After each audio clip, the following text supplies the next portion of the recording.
Imagine your life is stable today. You have a job, a car, an apartment.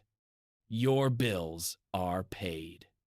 But there isn't much money left after each paycheck. Then, one emergency happens. Not 5 emergencies, just one. Your car suddenly needs a major repair.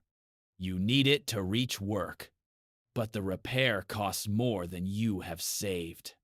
So you use the rent money. The car is fixed. You keep your job.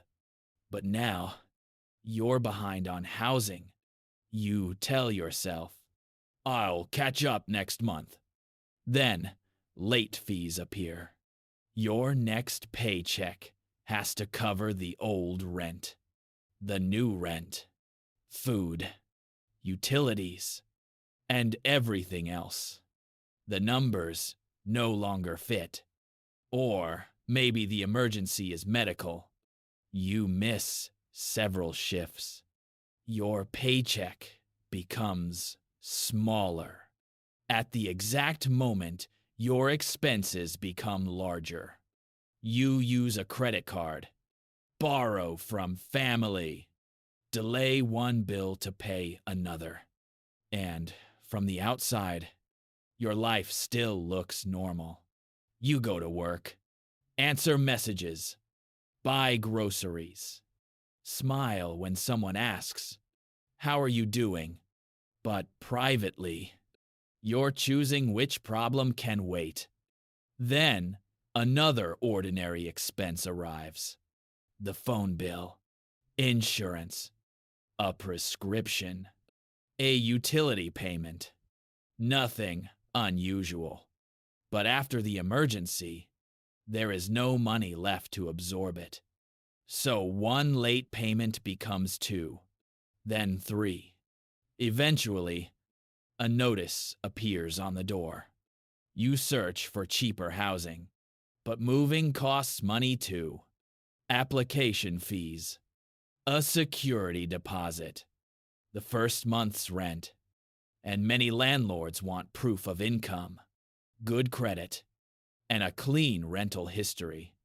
The same financial crisis forcing you to move may also make it harder to qualify somewhere else.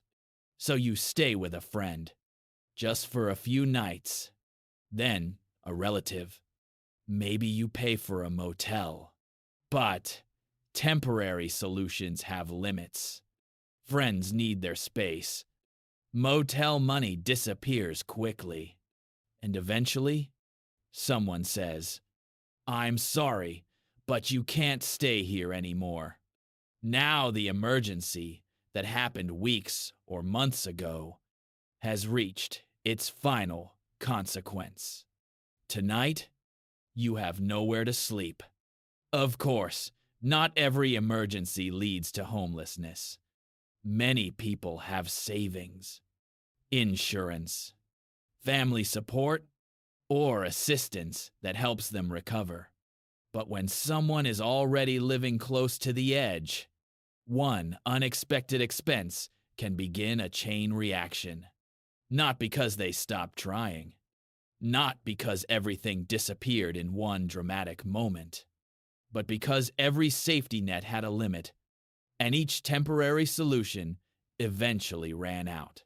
Sometimes homelessness begins with an eviction, sometimes with a lost job, and sometimes it begins with one ordinary emergency that life never gave you enough money to recover from.